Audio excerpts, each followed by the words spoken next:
Sana Sir, baka may gusto kayo sabihin sa mga kasama natin, mga investor. sana sa mga kasamahan, wala tayong mawala ng pag-asa. Kung pwede sana magkaisa tayo kung ano ba talaga ang plano ng management. Kasi hindi biro yung ako galing pa ako Siargao. Talagang nandito ako, pangalawa ko nang balik dito. Kung ano na ba talagang update, wala wala tayong tamang tao na madatnan dito. Ito na, nakausap ko sila, galing pa palang Pangasinan.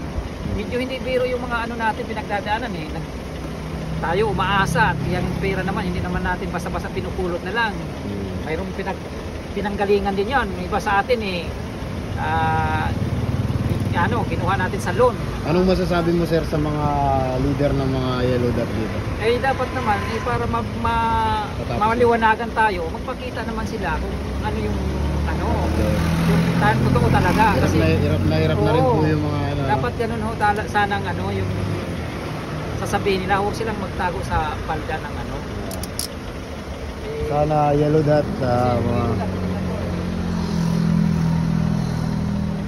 maintindihan niyo yung mga sitwasyon ng mga investor natin dito. Yan lang ang masasabi ko, sana magkaisa tayo kasi mahirap naman natin kung natin to hihintay na ito ang araw dumadaan, nakalipas na, ilang taon na nakalipas. Ito lasbag na yung may basag-basag na yung salamin, hindi natin alam kung bumaba pa ang panin nito, lalo nagapan paano man lang.